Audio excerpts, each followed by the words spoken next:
have confirmation that it was U.S. intel ops on the ground in Washington, D.C., and not those bad old Russians that Hillary Clinton keeps trying to blame very unsuccessfully that actually hacked into her emails, the Clinton campaign emails. It wasn't Russia. Now, this coming from numerous sources from the Podesta hack, which then led to them getting into the hands of Julian Assange. We have an article. It's been confirmed. The U.S. intel operatives leaked this. Actually came from on the ground in Washington. Numerous sources have told this to Alex. They didn't want to be named on camera, but the motivation for doing this, of course, is an attempt to save America from a Clinton presidency because they know that Clinton, she's very rampantly corrupt, very dangerous, and they were concerned with how she mishandled the classified information as far back as 2009, when officials from the National Archives became aware of the violation of the record-keeping procedures that the Department of State, Hillary Clinton, was presiding over. They decided to take action. Now, she's repeatedly insinuated that Russian agents were responsible for the release of these emails. Of course, we know that simply isn't true. She even had the audacity to threaten military action against Russia because they had hacked into her server, her homebrew server that was set up in her little closet. Turns out it was all bull. None of it was true. It was a smokescreen. And they were trying to blame the Russians, of course. Now, this was backed up by a British ambassador, Craig Murray, who traveled to Washington for a dinner. He was able to confirm sources on the ground directly that back up everything that we're saying, that it was, in fact, insiders on the ground in Washington and not Russia. Now, former Deputy Secretary of State Steve Pieczenik talked to Alex Jones, breaking a record silence about the coup that is underway in Hillary's camp. Had a civil coup that was initiated by Hillary and her cohorts based on corruption and political cronyism. We had a counter coup, which was initiated several days ago by some of the people in 16 different organizations, as you mentioned. However, there's been more and more information coming out, and now we are concerned that two people are specifically targeted by our intelligence system. One is Abedin. The issue of Abedin and her connections to Saudi Arabia and the Salafists, and particularly with those Salafists or Imam who funded al-Qaeda and subsequently, presumably, Osama bin Laden, she is a very concerned target for us. And the reason for that is, the question is, she was born here in the United States, left after 2 years. How did she come back in 1996? Get to the top of the ladder, the political ladder, and become an assistant to Hillary Clinton, when in fact her connections, including her mother, her brother, and others, are very much tied in with the Wahhabis, Saudi Arabia, and the government. The answer from my perspective, and possibly from those who I work with, is that she's very much of an agent of influence and both operative and infiltrator on behalf of the Saudi Arabia. And that's why she had the 650,000 emails reportedly under the name Insurance on Hillary gathering data. And the question is, who gave her the top secret clearance that she had received after having been here only 2 years after 1996? Who, in fact, in our three-letter agency, worked in Saudi Arabia? There's only one agency. It's either Catholics in Action or the CIA, John Brennan, who has been very close to the Saudi Arabians, and also the Israelis. Now, why do I talk about both these issues? The ultimate distraction in this whole storyline with Abedin and Anthony Weiner has been, to me, somewhat of a farce. It's been either contrived or combination of, ongoing problems, but a highly contrived scenario, which distracts from the fact that Abedin is very much of a Saudi agent.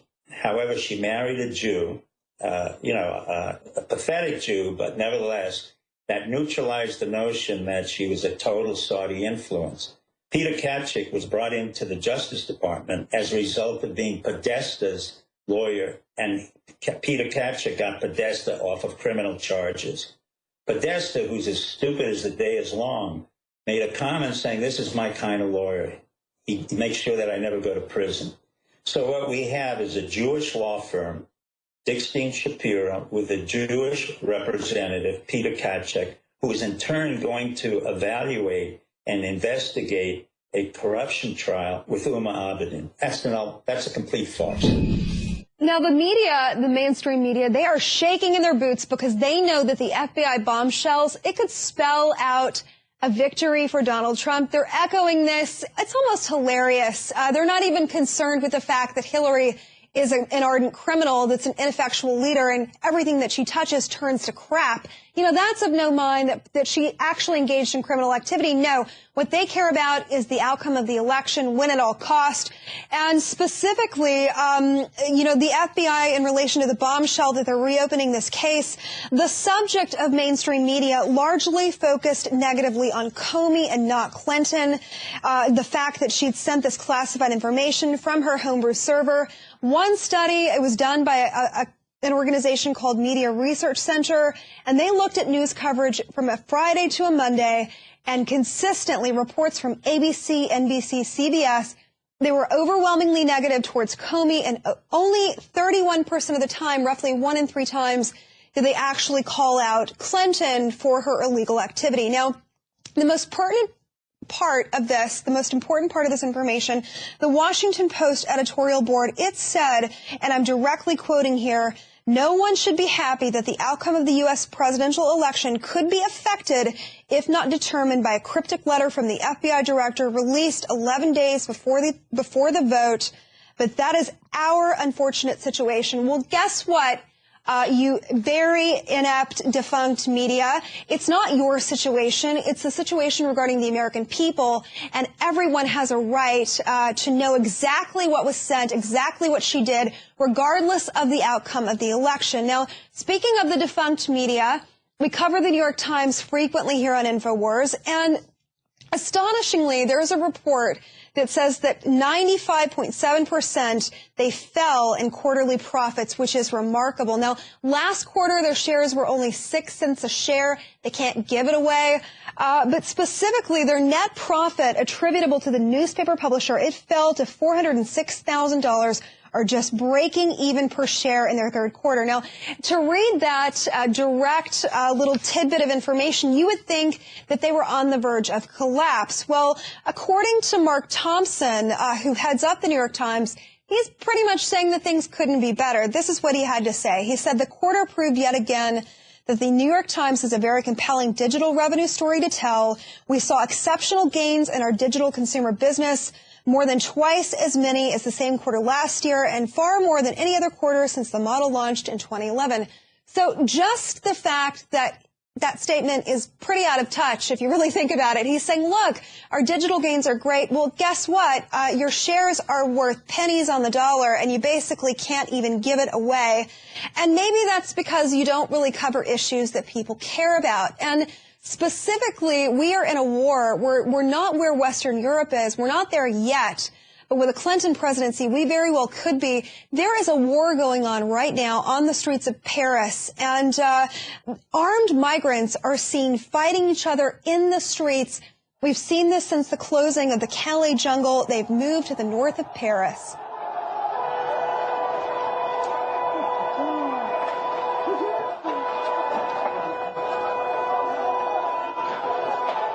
Now, to hear French officials on the ground, they are so out of touch. They actually deny that people from the Calais jungle have migrated, despite the fact that cameras are on the ground, and they're interviewing migrants that actually can speak English, and they're saying, look, we came from Calais, we got a bus ticket or a train ticket, and many of the times, if they can't afford a ticket, they just get on the train anyway.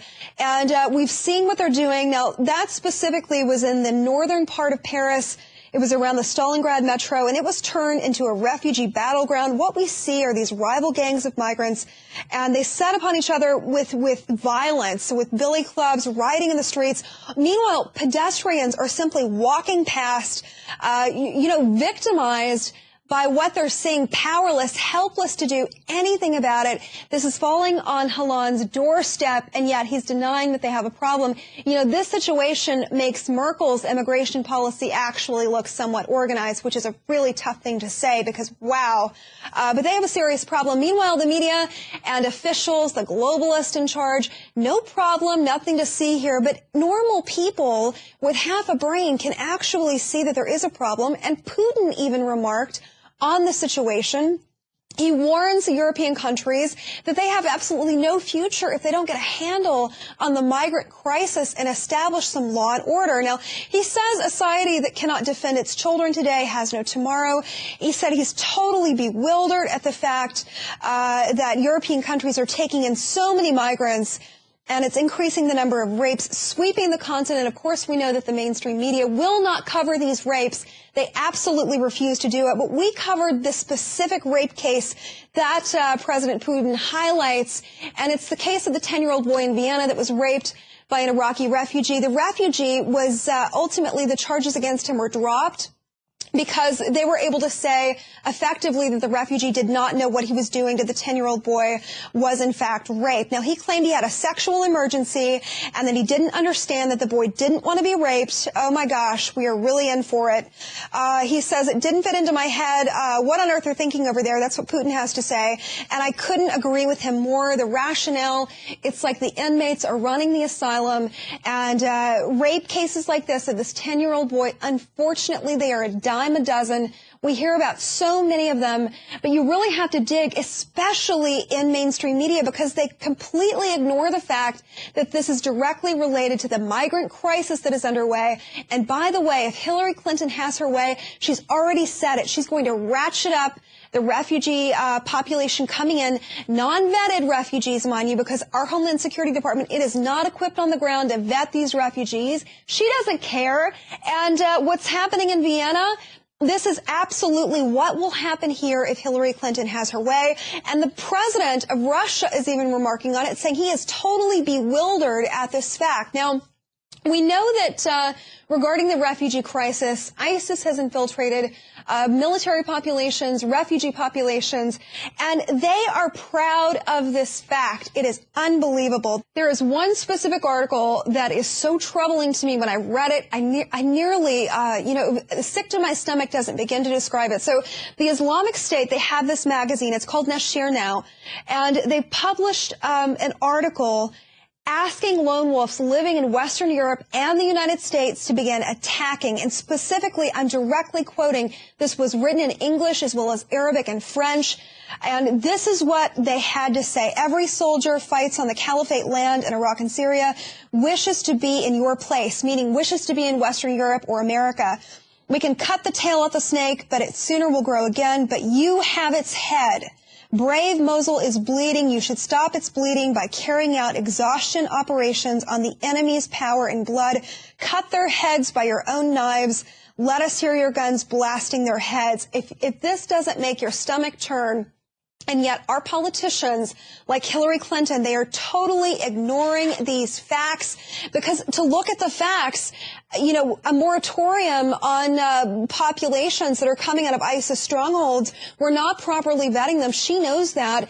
And the globalist in charge, the elitist running amok, wanting our country to go to hell in a handbasket, frankly. They see what's happening on the ground in France and Western Europe. They want it here. This rape case, you know what? When Clinton is in office, God forbid, we will be covering these night after night after night, rest assured. Now, the president took to a stage in Ohio this week, and the nerve of this guy, and forgive me for calling him this guy, the president of the United States, he basically insinuates that if you don't vote for Hillary Clinton, you're a sexist. So if you don't accept her policies, her radical view of immigration, the fact that she doesn't want any borders at all, the fact that she's possibly a Chinese operative, if you don't want her, well, you're just plain old sexist. He takes to a stage, he refuses to call Donald Trump by his name. He calls him the other guy. How disrespectful is that? So I'm just going to start from the top. This is what the president had to say to this crowd. There's a reason why we haven't had a woman president before. the guys out there, I want to be honest. Well, I guess there's a first for everything right there. He's trying to be honest, but then he goes ahead and lies and spins this ridiculous narrative that because she's a woman, she deserves to be president. So he says, there's a reason we haven't had a woman president before, and we have to ask ourselves as men, because I hope my daughters are going to be able to achieve anything they want to achieve, and I know my wife is not just my equal, she's my superior. Well, isn't that sweet? We all want men to love their wives, but the way he's going about this, playing the woman card, it whiffs of desperation. It reeks of desperation. Vote for me. I have a you-know-what. That's her only selling point. And look, celebrities are taking to the airways in this desperate, hilarious attempt. They're saying, look, we know you don't like her. We know she's hard to stomach. We personally can't stand her either. But please, please, please go out and vote for her anyway. She's a woman, for crying out loud. And the president, the audacity of him, to say that Hillary is electable simply because she's a woman. Well, that's absurd. And then he says, the guy is going to be your champion, referring to Donald Trump. Don't be bamboozled.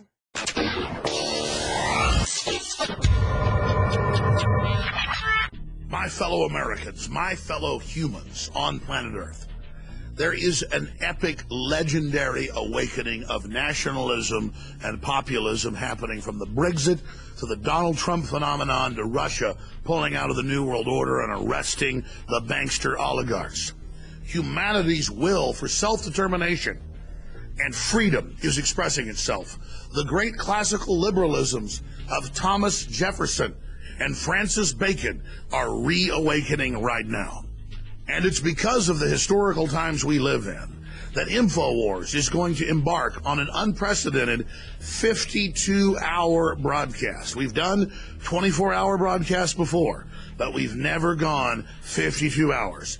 This Monday, from 11 a.m. Central, right through Tuesday, right into Wednesday, when the Wednesday show ends at 3 p.m. Central, we will broadcast for an unprecedented, legendary, over-the-top 52 hours live. The second great awakening is taking place.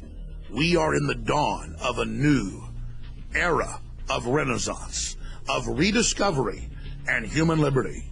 Donald Trump, the Brexit, InfoWars, Matt Drudge, Breitbart, WorldNet Daily, and so many others are only one small manifestation in the fire of liberty that is now exploding across the globe. You can see it in the news. You can feel it. You can witness it on the street. History's happening. They always say this election is the most important in our lifetimes, and we laugh it off. I wouldn't even get involved in past elections because they were so clearly frauds. This one's the big kahuna. A clear demarcation line, a crossroads between nationalism and tyranny, between Americanism and globalism. That's why we're doing this one time and one time only, because history's happening. A 52-hour live transmission kicking off Monday, November 7th, 2016 at 11 a.m., running right through Election Day the 8th, into the night at 3 p.m., and quite frankly, beyond. It's historical, and it's part of overthrowing the dinosaur media, not just overthrowing the two-party corrupt system. I want to see 10 million viewers tune in over the 50-plus hours, and that's where you come in. You are the heart and blood of the InfoWar. If you spread the link to Infowars.com/show and point out that this is the alternative new media, this is the rebellion, this is the modern Paul Revere operation, then all of you are riding right beside us, not behind us. So spread the word, my Paul Reveres, no matter where you live in the world. To information warfare arms, the globalists are coming, and they will be met on the field. Infowars.com, powered by 1776.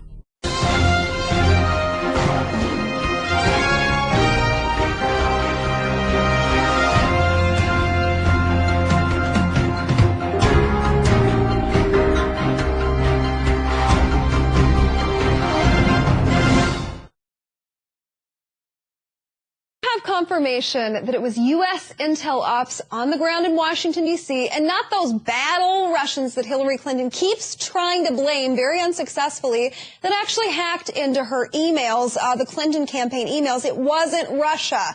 Now, this coming from numerous sources, from the Podesta hack, which then led to them getting into the hands of Julian Assange. We have an article. It's been confirmed. The U.S. intel operatives leaked this against Russia because they had hacked into her server, her homebrew server that was set up in her little closet. Turns out it was all bull. None of it was true. It was a smokescreen. And they were trying to blame the Russians, of course. Now, this was backed up by a British ambassador, Craig Murray, who traveled to Washington for a dinner. He was able to confirm sources on the ground directly that back up everything that we're saying, that it was, in fact, insiders on the ground in Washington and not Russia. Now, former Deputy Secretary of State Steve Pieczenik talked to Alex Jones, breaking a record silence about the coup that is underway in Hillary's camp. We had a civil coup that was initiated by Hillary and her cohorts based on corruption and political cronyism. We had a counter coup, which was initiated several days ago by some of the people in 16 different organizations, as you mentioned. However, there's been more and more information coming out, and now we are concerned that two people are specifically targeted by our intelligence system. One is Huma Abedin. The issue of Huma Abedin and her connections to Saudi Arabia and the Salafists, and particularly with those Salafists or Imam who funded Al-Qaeda and subsequently, presumably, Osama bin Laden, she is a very concerned target for us. And the reason for that is, the question is, she was born here in the United States, left after 2 years. How did she come back in 1996? Get to the top of the ladder, the political ladder, and become an assistant to Hillary Clinton, when in fact her connections, including her mother, her brother, and others, are very much tied in with the Wahhabis, Saudi Arabia, and the government. The answer from my perspective, and possibly from those who I work with, is that she's very much of an agent of influence and both an operative and infiltrator on behalf of the Saudi Arabia. And that's why she had the 650,000 emails reportedly under the name Insurance on Hillary, gathering data. And the question is, who gave her the top secret clearance that she had received after having been here only actually came from on the ground in Washington. Numerous sources have told this to Alex.